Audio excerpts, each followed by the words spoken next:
Welcome, everyone, to the future of space, your weekly dose of deep space thinking. I'm Daniel Fox. Today on the podcast is the Overview Effect author, space philosopher, Frank White. Frank, welcome to the future of space. How are you? I'm doing well, Daniel. It's great to be here. Thanks. Listen, I want to start with two questions I always ask for each guest. And the first one, even though you've never been to space, you've been looking up to space for many years. Give me three words that describe space for you. The three words that I would think of are everything, nothing, and home.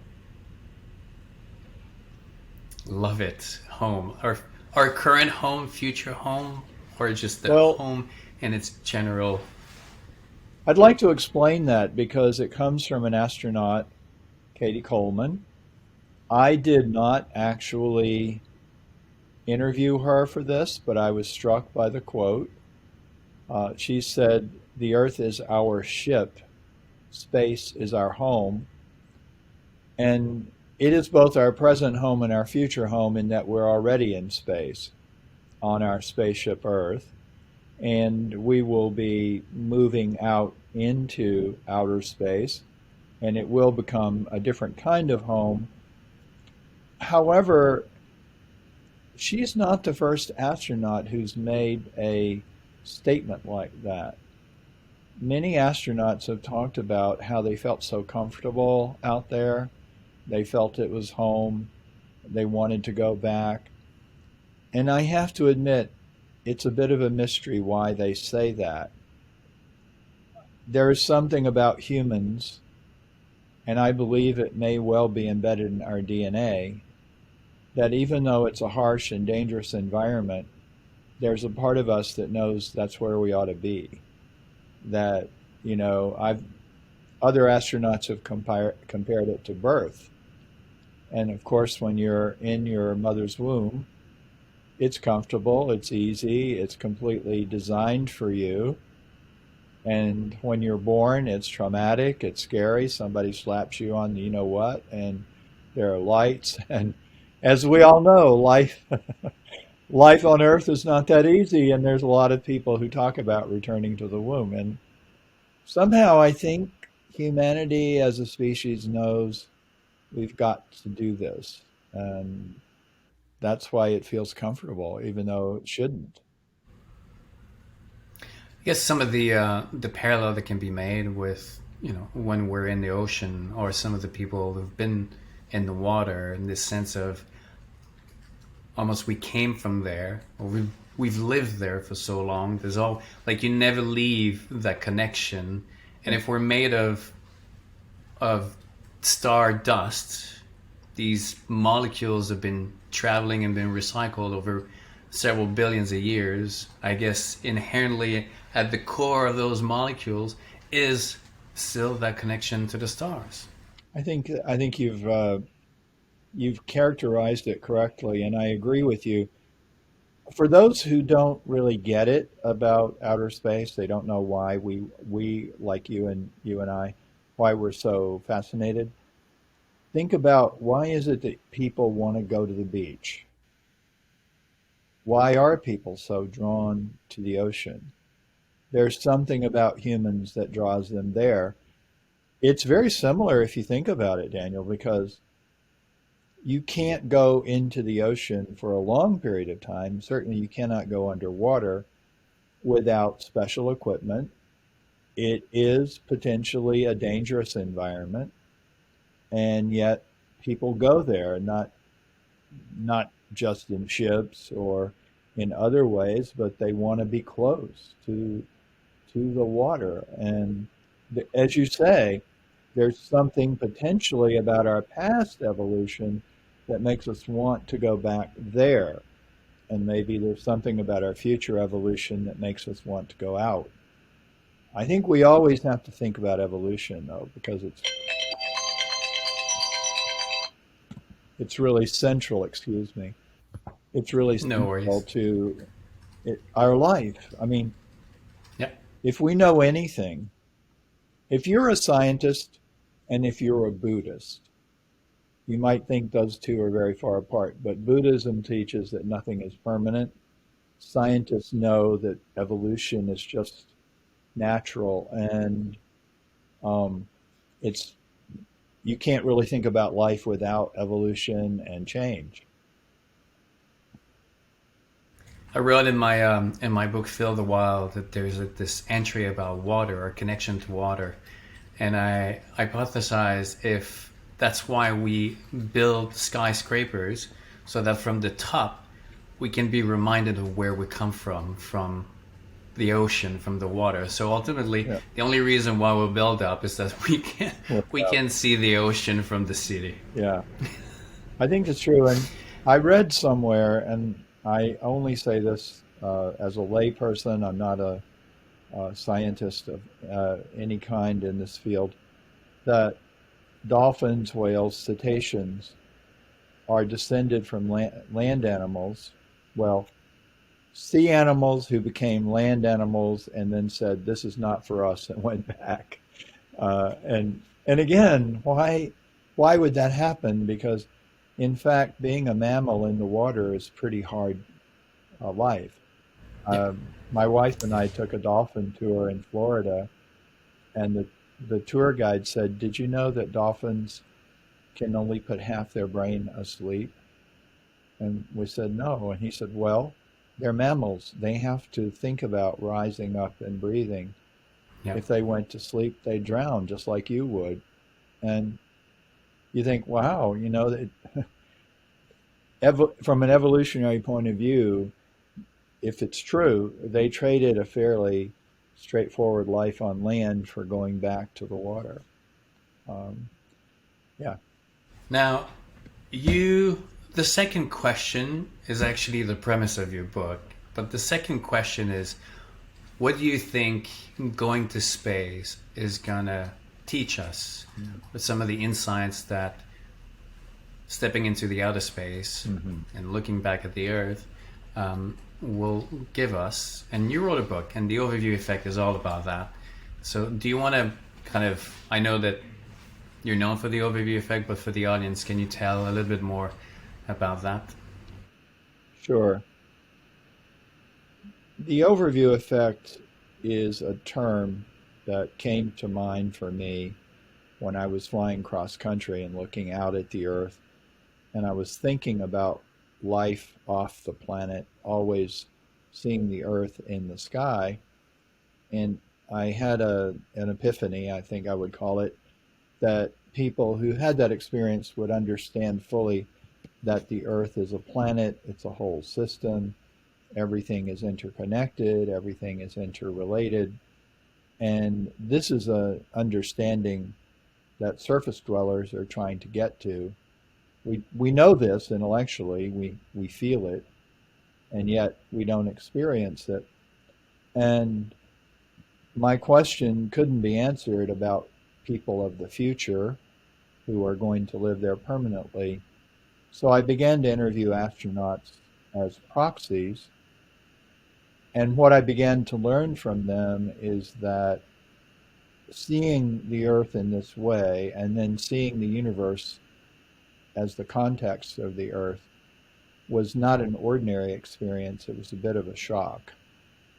They learned a lot.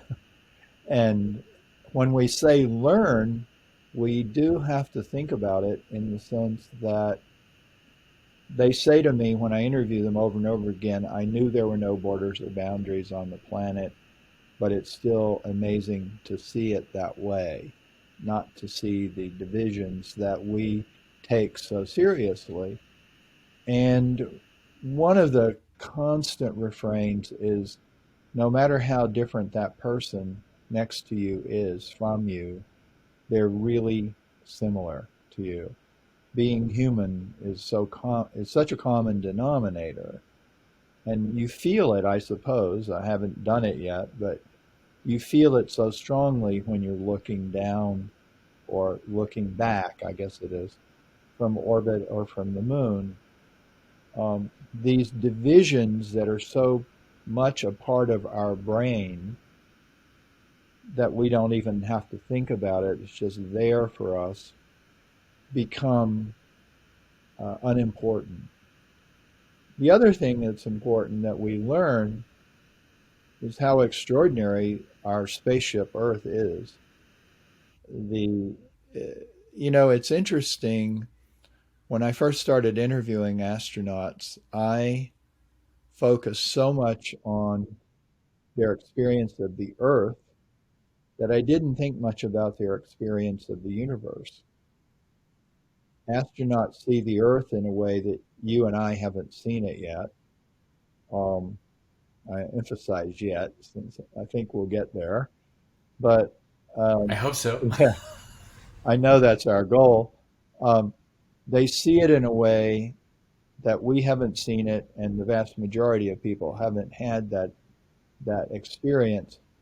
But then, after I was maybe working on the third edition of the book, I realized they also see the cosmos in a way that no one has ever seen it. And they see the stars in a way that's new and different.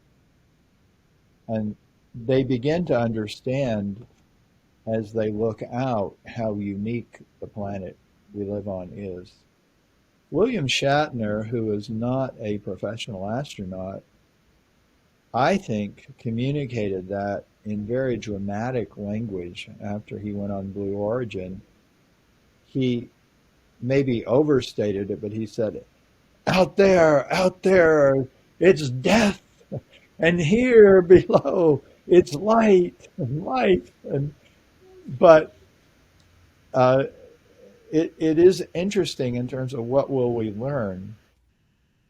Perhaps we will learn something that will be a survival lesson. And you know this better than most because of your interest in nature.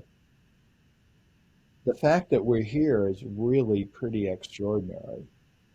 And it's pretty fragile. The earth may not be that fragile, but our life, our civilization, our species is. So we'll learn that, I think. You talk in your book about how giving context to Earth and planet, the being in space. Obviously, the astronaut looking back and seeing for the first time planet Earth in context of the solar system. That it's just not this world, but it's this world in connection with the blackness and the other moons, and how it would not exist if it wasn't for all of the other planets around, the Jupiter and Saturn and even the moon. And trying to express that, you write this passage about how a fish who would step out of the water and try to explain to the other fish behind what it is to be outside Yeah. the lives, like it would be so hard, and maybe there's not even a language to express, to communicate that. Yeah. And the astronaut are not necessarily guilty of not being good communicators, but they're more kind of victim of experiencing something that so far we don't have the capacity to process and Right. understand. Yeah, the explorer fish metaphor has become pretty popular with readers of the book because they can see it, they get it. And as far as we know, again, from an evolutionary point of view, there was an explorer fish, or maybe there were 10 of them. We don't know. But there were these fish who maybe accidentally, or maybe they were being chased by predators, we don't know. They flopped up onto land and kept going back until they could live on land. And obviously, the idea of going back and trying to explain land to fish who really didn't even fully understand water, uh, you can imagine them saying, "Oh, that's really interesting, but don't we have enough problems here in the ocean?" And that's what we see every day. Uh, That's what we see. I even wrote about that the other day, like that same kind of reaction when we came down from the trees. yeah, I can only imagine the tribe or the group of individuals who were living up in the trees, and then first couple of explorers, yeah, would decide to go and venture down into an environment where the predators were of a total different scale and they were not really physically adapted for that. I mean, they could move their way around, but they were not like where we are today. And so the ones who were left not behind but above would tell these individuals like, don't you think that we have enough problems? Why are you risking the integrity of the group? Why are you going to risk something that is just so like kind of almost useless? Yeah. And yet, that is how we evolve. New information, we get new information, we adapt to new circumstances, and we do evolve. One thing I'd like to say too, because this is probably the right time to say it, I've been doing a lot of consideration of the question of, is it perhaps not just a nice thing to do for some, I don't know, several thousand adventurers to go live on Mars or whatever you might imagine, but is it perhaps the answer to preserving our species and our planet for very large numbers of people to migrate? In the sense that if you look at some of the studies that have been done, like Limits to Growth, which came out in the 1970s and was quite powerful, and some of the other work that's being done, there's a pretty good case to be made that the planet as it's now constituted is going to have a very hard time supporting our advanced technological civilization, our high levels of population, etc. What if the solution to many of the problems on Earth is in fact large-scale space migration? And is that not something we should at least look at, not as an escape, but as an answer? Um, that's a reasonable Absolutely, question. absolutely.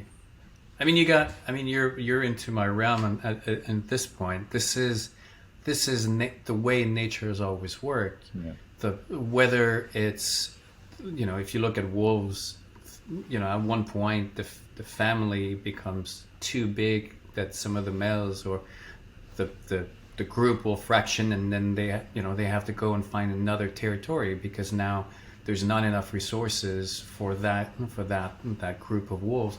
But it's not just wolves, it's for every single species. Yeah. And even when the Europeans left, or whether it was indigenous who found themselves, who were in North America before, they were not all living into one unique area. They spread all over the continent. Why? Because obviously they were competing on the resources, and they had to figure out how to claim their own space. Yeah. And when the Europeans left Europe, it was to save Europe. Europe was in total shambles in terms of resources, and a lot of people, the settlers, were willing to give up everything that they had on the promise of starting something new. And it's just that for us, it's hard to understand that now the planet has become kind of to its capacity of what we can do with it, and we have to look into the stars of the outer space.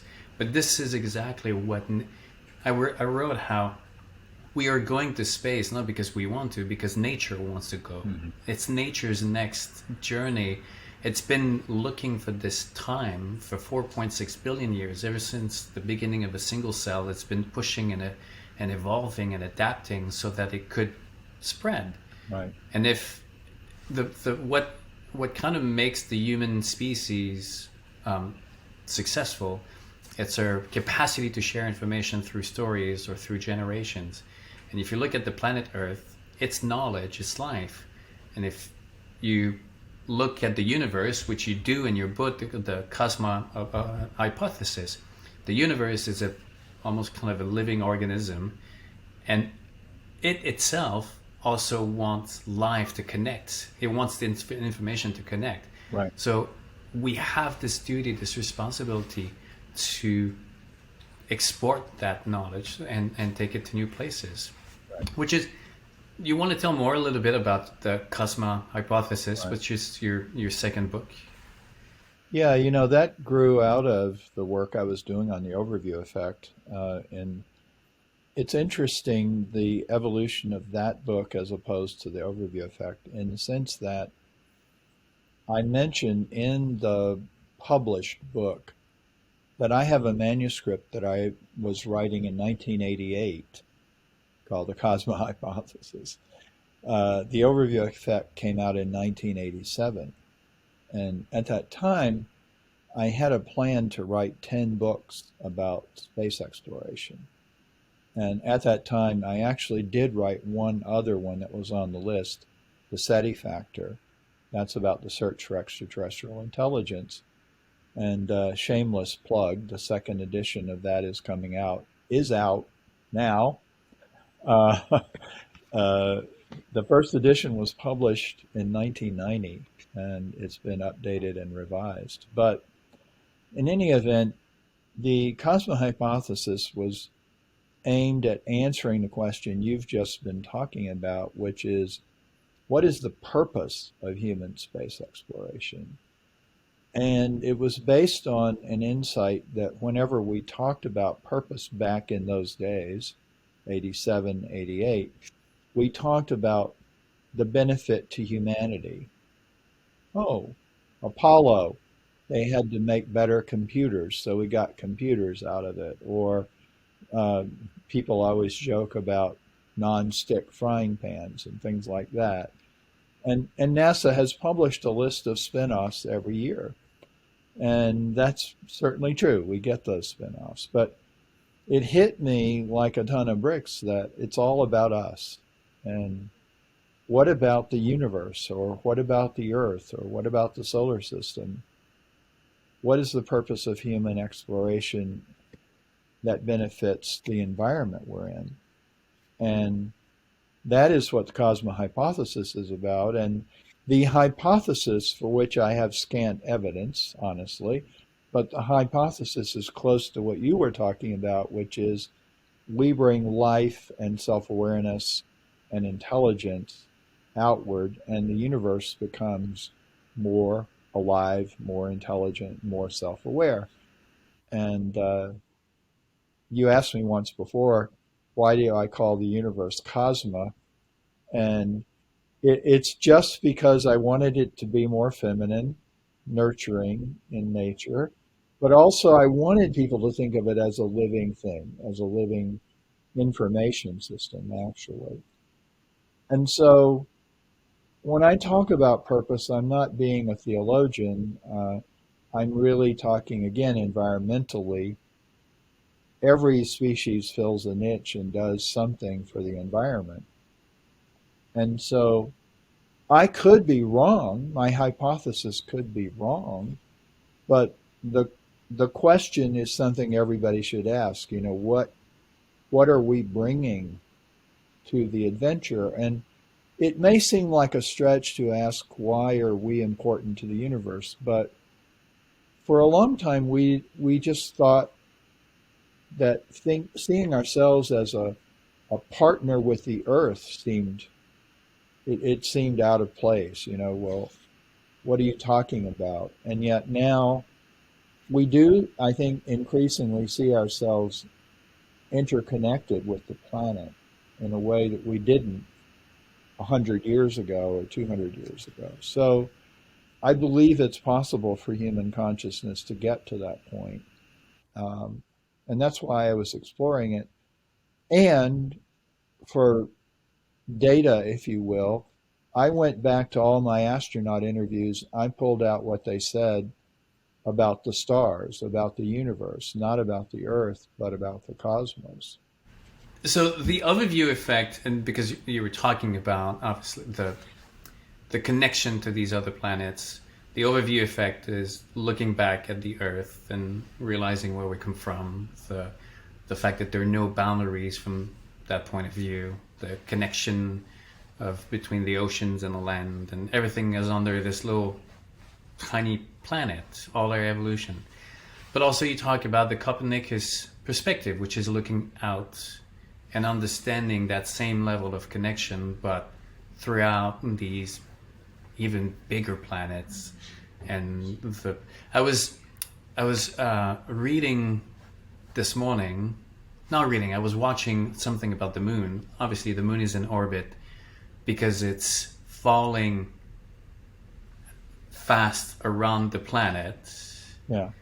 but also the sun is falling, not the sun, the planet Earth is falling around the sun, and the sun itself is falling on a much bigger scale. So all these elements everywhere are falling, and yet this magical celestial dance as we're all turning with each other and kind of moving forward into, I guess, these uncharted waters, spatial waters. Yeah.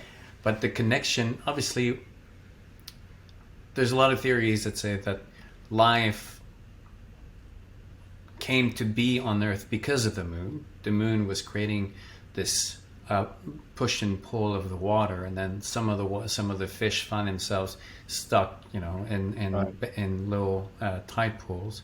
So you have the moon that is helping on the life. You have Jupiter, this massive planet that pulls a lot of the universe, the solar system together. And again, we have theories that without Jupiter, maybe there would not be life on this planet. So all that we have on Earth is connected to all these seemingly disconnected elements in the solar system. And I guess that's the point with the Copernican perspective, correct?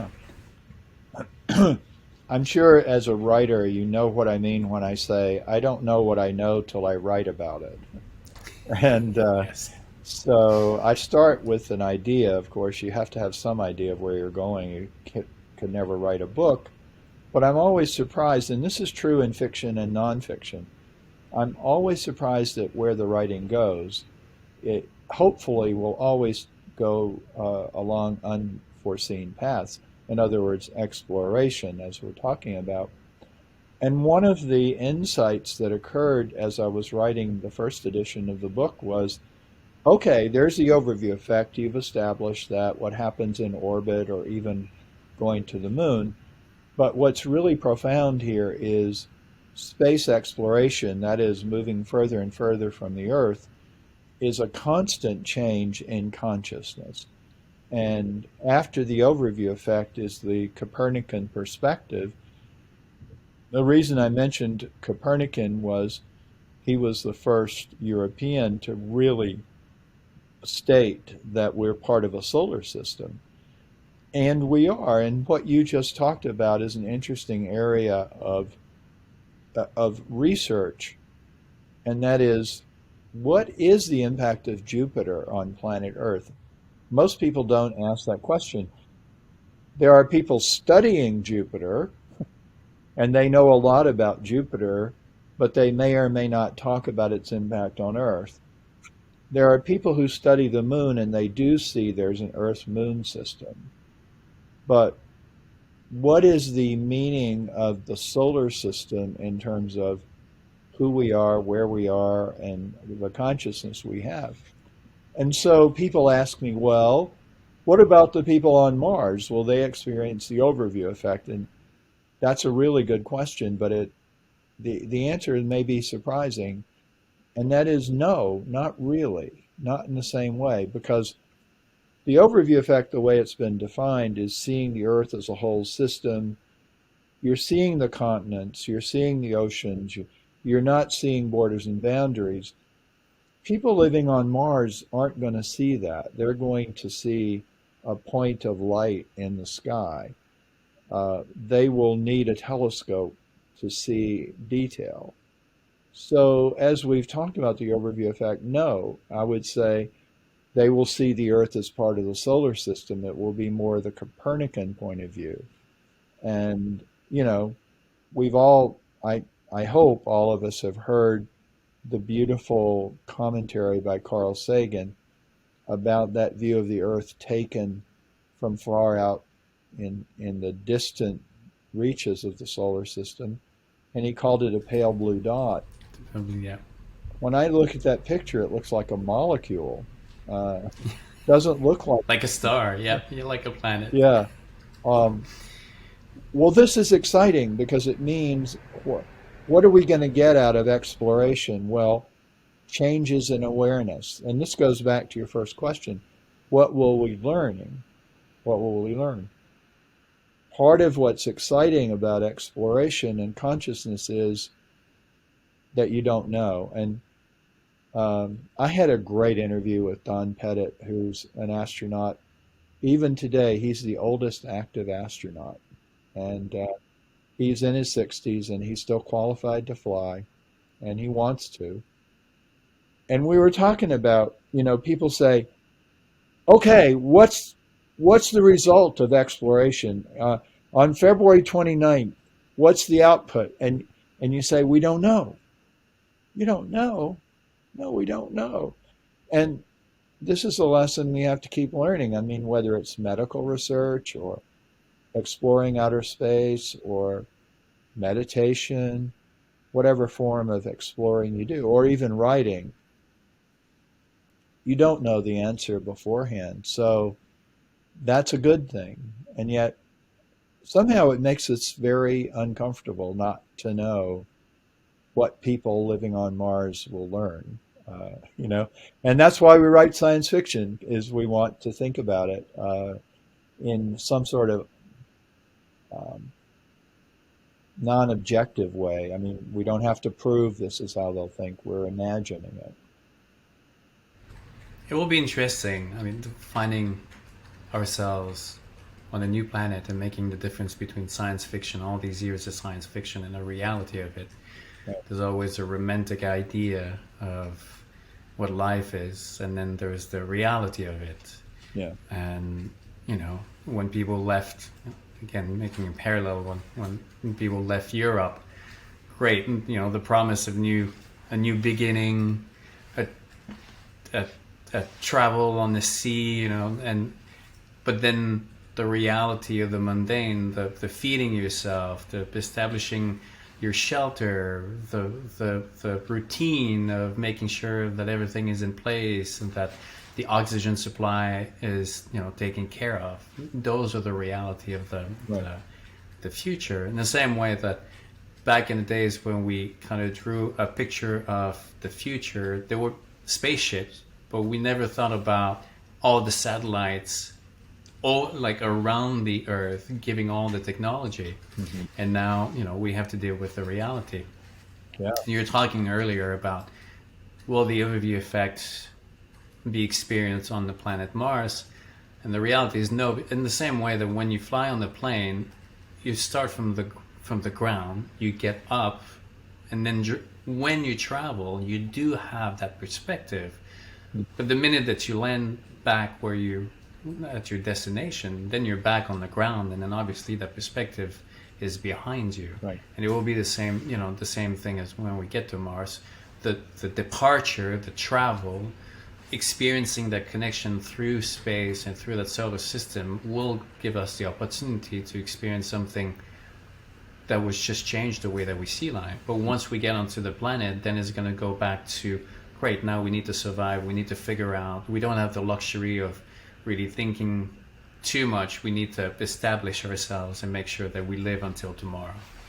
Yeah, and that's part of that's part of the other reality that I really learned about from talking to the astronauts. They do retain that perspective, but they do also quickly adjust back to life on the surface. And that's an important thing to realize. That is to say, when you're in orbit, you see the unity and oneness of the Earth. And in your mind, you know that it's chaotic and diverse once you go back. And then, indeed, when you go back, you very quickly come back to that very, very different experience. And both are true.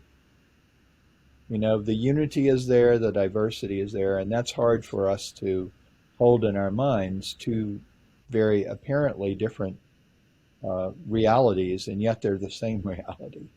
Different perspective, same Correct. reality. Now, I want to change a little bit of the discussion about something that you and I we talked. In fact, I wrote a little bit about this. I think you might be reading more about it, Yeah. about how last year, 2021, was truly a tipping year in our relationship with space. Even though the technology and some of the groundbreaking achievements were way back in the 60s, and then there was a space shuttle and it came down. But the elements of what happened last year really tipped the reality, and now it will, what is ahead of us is just going to be a golden era of space innovations and space travel and space discoveries. Yeah. You're right. That was an amazing year. It really was. And of course, it was also the second year of the pandemic. So how extraordinary that all of it happened at that time. But I've been waiting for that for a long time, ever since I wrote the first edition of the book, because it was so clear from talking to professional astronauts that it would be a remarkable thing if people like you and I could have this experience, either by going into orbit or on a suborbital hop, or if advanced virtual reality could come into being. And really, both things began to happen almost simultaneously. And we won't ever go back. We will never return to the time before that, in the sense that it is now, I think the momentum is there to keep this going. And the commentary on what happened last year, in my mind, was often misguided, because it was easy to talk about billionaires having a space race. Very easy metaphor, something people can relate to. However, to me, it was more like Sputnik, in the sense that I was 13, I think, when Sputnik flew, and the Russians, the Soviets, had been saying they were going to put up a satellite, and nobody believed them. Nobody believed it. And then when it happened, it was really a shock. And the reaction was fear. It wasn't humanity has gone into outer space. It was the Soviet Union, the Russians have gone into outer space, at least in America. Correct.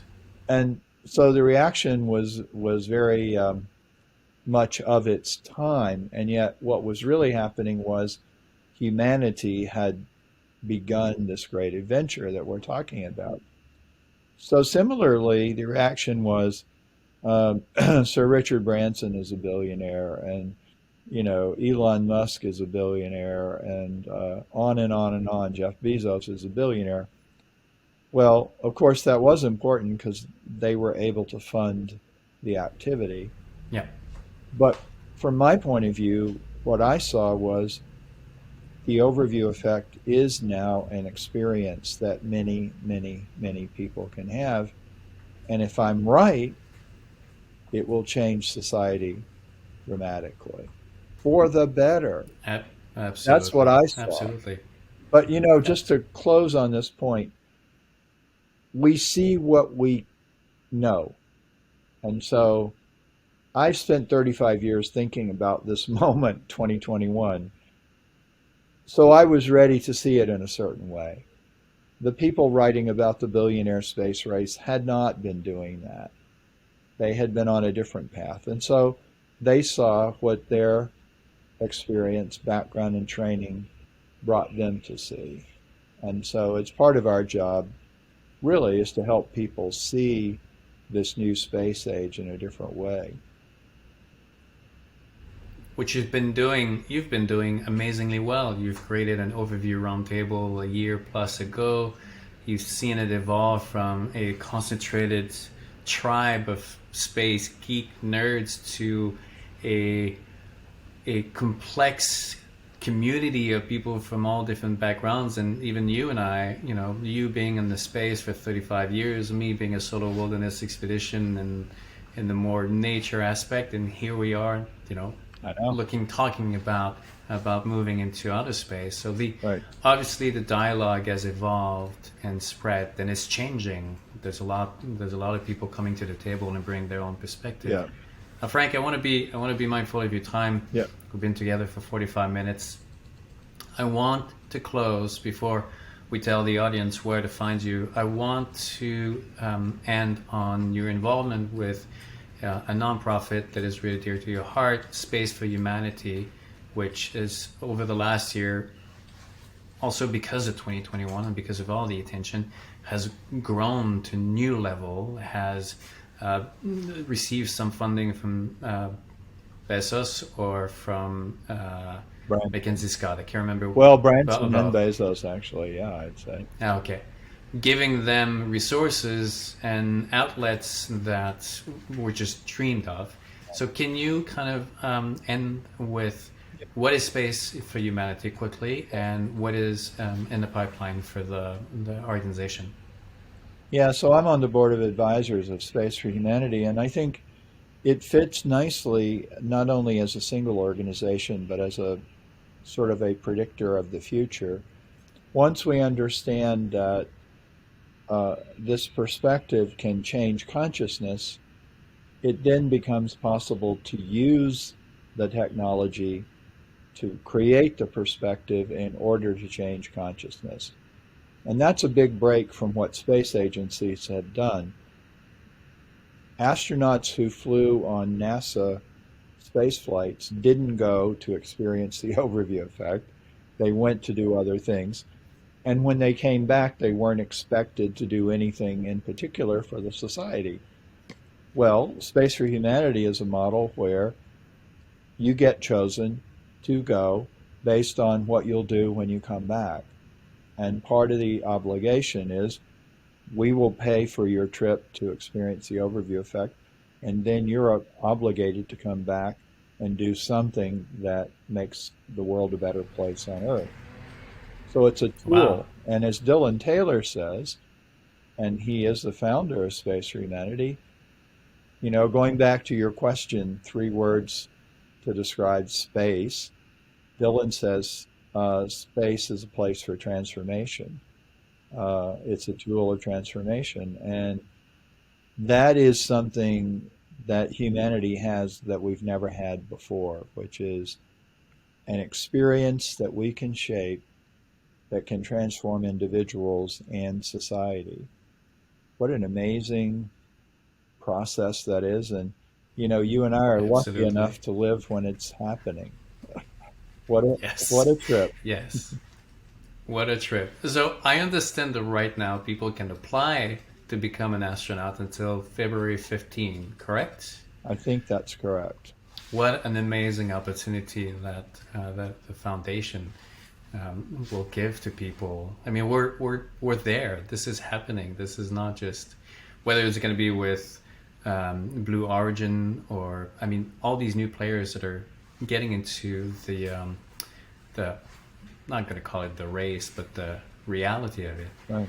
But absolutely amazing. Now, Frank, Cosma Hypothesis is available. The overview effects fourth Okay. edition. Yeah. Um, anything else that is coming up for you?